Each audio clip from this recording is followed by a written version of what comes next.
Rosalía de Castro, la autora. Rosalía de Castro.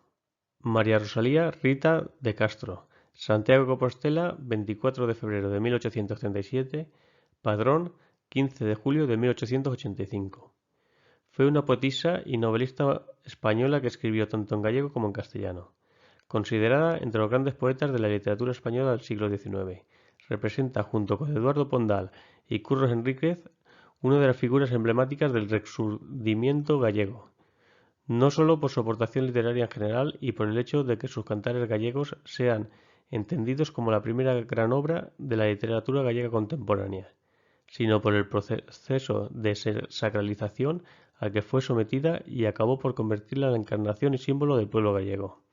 Además, es considerada, junto con Gustavo Adolfo Bécquer, la precursora de la poesía española moderna. Escribir en gallego en el siglo XIX, es decir, en la época en que vivió Rosalía, no resulta nada fácil por un gran número de razones. La mayor parte de ellas estaban ligadas al pensamiento y estructuración de la sociedad del momento, en la que la lengua gallega estaba muy desprestigiada y menospreciada, cada vez más distante de aquella época en la que había sido idioma vehicular de la creación de lírica galaico-portuguesa. Toda la tradición escrita había sido perdida, por lo que se hacía necesario comenzar desde cero, rompiendo con el sentimiento de desprecio e indiferencia hacia la lengua gallega. Pero pocos eran los que se planteaban la tarea, pues esta constituía un motivo de desprestigio social, en un ambiente en el que el castellano era la lengua de la cultura y la lengua protegida de la clase minoritaria dominante. Rosalía de Castro le otorgó prestigio al gallego al usarlo como vehículo de su obra Cantares gallegos, y afianzando el renacer cultural de la lengua. Aunque fue asidua cultivadora de la prosa, donde Rosalía sobresalió fue en el campo de la poesía a través de la creación de las que pueden ser consideradas sus tres obras clave, Cantares gallego, Follas novas y En las orillas del Sar. La primera de ellas representa un canto colectivo, artísticamente logrado, que sirvió de espejo dignificante a la comunidad gallega al emplearse la lengua y tradiciones de ésta. También fue útil para proseguir con la tendencia tímidamente iniciada por el pontevedrés Xoán Manuel Pintos, con la obra titulada A gaita gallega. En la segunda obra, la autora escribió una poesía de gran profundidad, que emplea el símbolo como método para expresar lo inefable y que revela la plurisignificación propia de la más elevada poesía. Junto con las obras Aires da miña terra, Curros Enríquez, Saudaces gallegas, de Valentín Lamas Carvajal, y Maxiña o Filla Espúrea, Marcial Valladares Núñez, completa el conjunto de obras publicadas en la década de 1880, que hicieron de estos años una etapa clave en el desarrollo de la literatura gallega, aunque la obra de Rosalía siempre mantuvo una posición predominante con respecto al resto. Finalmente, en las orillas del Sar se manifiesta un tono trágico que encaja con las duras circunstancias que rodearon los últimos años de la vida de Rosalía. Escrito en castellano, la obra ahonda en el lirismo subjetivo propio de las follas novas, al mismo tiempo que se consolidan las formas métricas que allí apuntaban. Inicialmente calificado de precursor y obviado por la crítica de su tiempo, hoy en día existen diferentes estudiosos que lo consideran como la principal creación poética de todo el siglo XIX. En la actualidad, la figura de Rosalía de Castro y sus creaciones literarias continúan siendo objeto de abundante bibliografía y recibiendo una constante atención crítica, tanto en España como en el extranjero. Esta es la aceptación y el interés que las obras de esta escritora despiertan en el mundo, que en las últimas décadas sus poemas han sido traducidos a idiomas como el francés, el alemán, el ruso y el japonés. Biografía. Infancia. Nació en la madrugada del 24 de febrero de 1837, en una casa localizada en el margen derecho del Camino Novo, la antigua vía de entrada a la ciudad de Santiago de Compostela para todos aquellos viajeros procedentes de Pontevedra. Hija natural del sacerdote José Martínez Biojo y María Teresa de la Cruz Castro y Abadía. una hidalga soltera de escasos recursos económicos, fue bautizada a las pocas horas de su nacimiento en la capilla del Hospital Real por el presbítero José Vicente Varela y Montero, con los nombres de María Rosalía Rita, y figurando como hija de padres desconocidos. Con frecuencia, los biógrafos de la escritora gallega han ocultado la condición eclesiástica de su padre, así como también trataron de obviar el hecho de que fue registrada como hija de padres desconocidos, y que se libró de entrar en la inclusa al hacerse cargo de ella su madrina María Francisca Martínez, fiel serviente de la madre de la recién nacida. Hasta cumplir los 8 años, Rosalía se encontró bajo la custodia de su tía paterna Teresa Martínez Biojo en la aldea de Castro de Ortoño, perteneciente al municipio coruñés de Ames. Es en esta época cuando la escritora toma conciencia de la dureza de la vida del labriego gallego, así como también será en esta parte de su vida cuando tenga conocimiento y vivencia del mundo rural propio de Galicia, las lenguas, las costumbres, las creencias o las cánticas que tanto influyeron en su obra titulada Cantares gallegos. Si bien no se conoce con exactitud la fecha en la que la madre de Rosalía decide hacerse cargo de ella, se sabe que en torno al año 1850 la joven se traslada a la ciudad de Santiago de Compostela, donde vivió junto a esta, aunque ya había convivido con autoridad con ella en Padrón. En esta localidad gallega, donde Rosalía recibió la instrucción que por aquel entonces era la más adecuada para una señorita, nociones básicas de dibujo y música, asistiendo de forma habitual a las actividades culturales promovidas por el Liceo de la Juventud, junto con personalidades destacadas de la mocedad intelectual compostolana como Manel Murguía. Se duda si fue en ese momento cuando conoce a Murguía o posteriormente, en su traslado a Madrid, Eduardo Pondal y Aurelio Aguirre. Todavía en la actualidad es motivo de discusión entre los diferentes críticos la relación que Rosalía mantuvo con Aurelio Aguirre, puesto que a pesar de que se desconoce si existió una relación sentimental entre ambos, la obra del mencionado sí que dejó huella en ciertos poemas de la escritora. Madurez. En abril de 1856, Rosalía se trasladó a Madrid junto con la familia de su pariente María Josefa Carmen García Lujín y Castro, en cuya compañía habitó la planta baja de la casa número 13 de la calle Ballesta.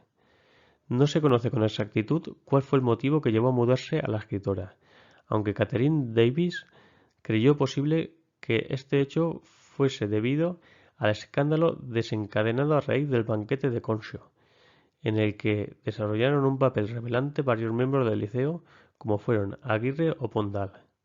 Un año después de llegar a Madrid, Rosalía publicó un folleto de poesías escrito en lengua castellana que recibió el título de La Flor, siendo este acogido con simpatía por parte de Manuel Murguía, quien hizo referencia a él en la Iberia. El lugar preciso en que Rosalía conoció a Manuel Murguía es motivo de debate. Rosalía y Manuel contrajeron matrimonio el 10 de octubre de 1858 en la iglesia parroquial de San Ildefonso. Fue un amigo común el que posibilitó que ambos entablasen una relación que finalmente acabó en boda. Respecto de la relación que existió entre la pareja, la crítica rosaliana sugiere diversas hipótesis, que van desde idílicos cuadros conyugales hasta posturas más que matizadas, que tomando como referencia escritos atribuidos a la poeta, dibuja la psicología de una mujer solitaria, carente de felicidad y escéptica ante el amor. Sin embargo, Murguía fue la primera de las personas que animó a Rosalía en su quehacer literario, siendo él responsable de la publicación de Cantares gallegos. Tampoco le escatimó ni apoyo social ni intelectual en una época en la que la condición femenina era considerada como minusvalía. A los 7 meses de casarse, Rosalía dio a luz en Santiago de Compostela su primera hija, llamada Alejandra, 12 de mayo de 1859. A esta siguieron Aura, diciembre de 1868, los mellizos Gala y Ovidio, julio de 1871, Amara, julio de 1873, Adriano Honorato, marzo de 1875, quien falleció en noviembre de 1876 a consecuencia de una caída, y Valentina, febrero de 1877, quien nació muerta. Todos los hijos de Rosalía nacieron en Galicia, ya fuese en Lestrobe, La Coruña o Santiago de Compostela. El matrimonio cambió de domicilio en múltiples ocasiones, a lo que se añadió una separación del mismo a causa de las actividades profesionales de Murguía y graves problemas económicos tanto de la inestabilidad laboral del marido como de la parca salud de Rosalía de Castro. Todos estos factores configuran un panorama vital que contribuye a explicar la hipersensibilidad y el pesimismo de la escritora. En 1859 el matrimonio estaba residiendo en La Coruña. Luego pasa a Madrid, de donde Rosalía regresa a Santiago, 1861, para volver a la capital española. Con posterioridad existen referencias que permiten afirmar que la presencia de la poeta en Lugo y Santiago, además de algunos viajes que realizó, el matrimonio a Extremadura, Andalucía, Castilla-La Mancha y Levante.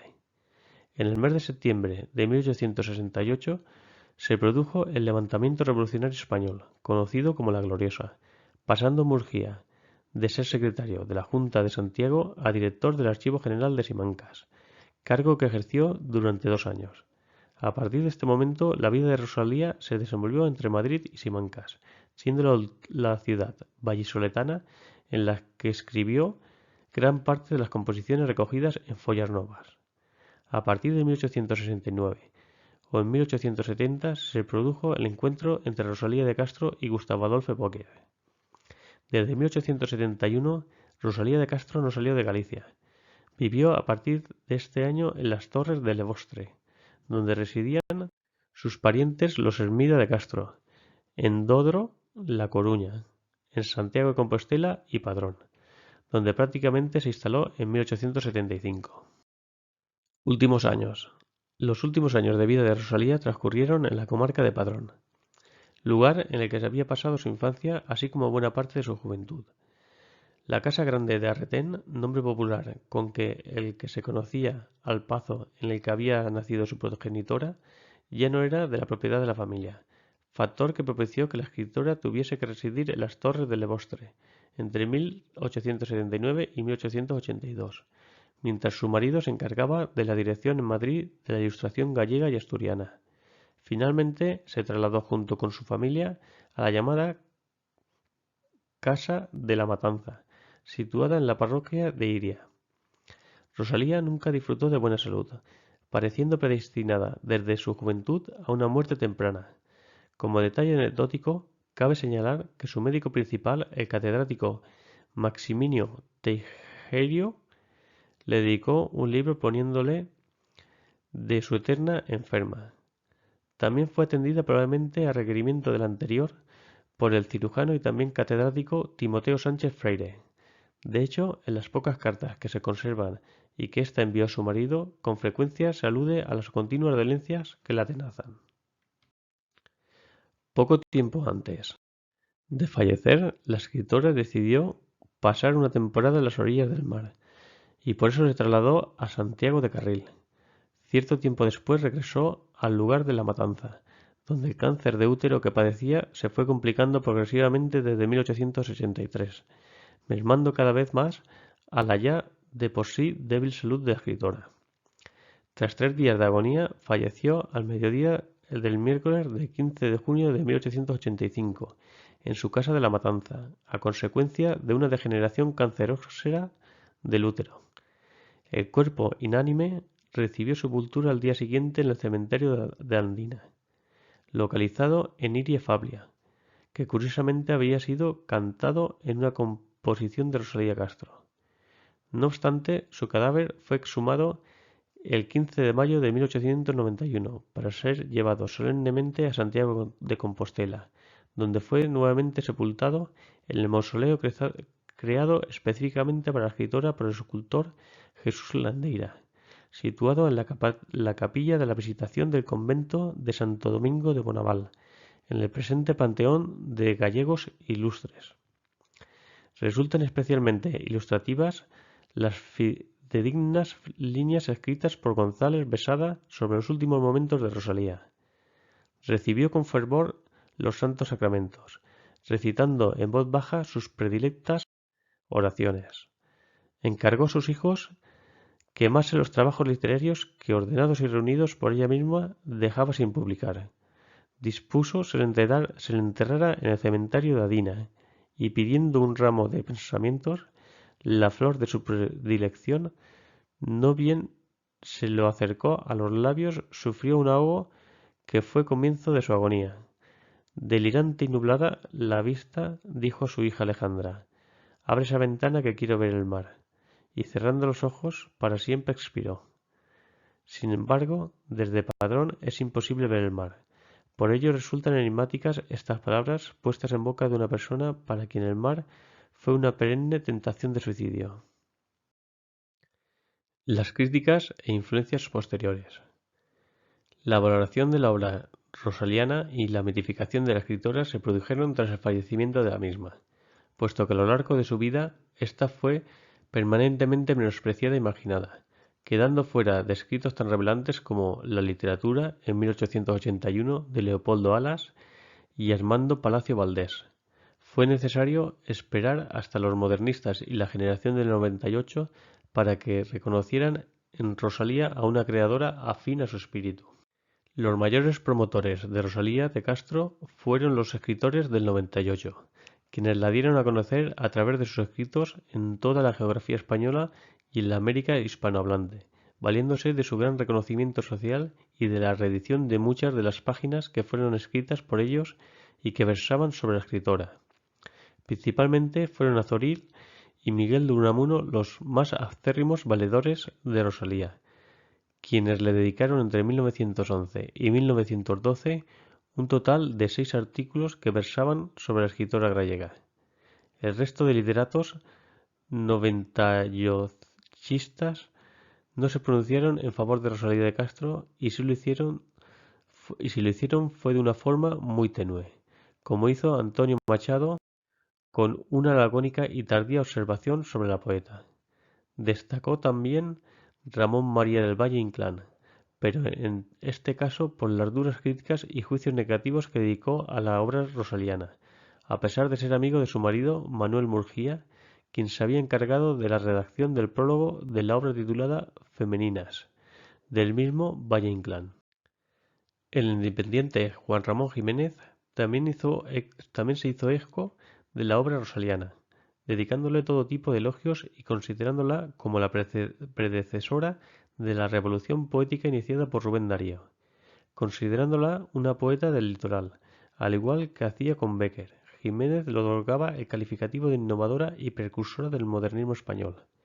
El 8 de marzo de 2017, la escritora María Reimóndez Melián recibió el premio Xoxana Torres de ensayo y creación audiovisual por su ensayo Rosalía de Castro, traductora feminista, en el diálogo con Erin Moore.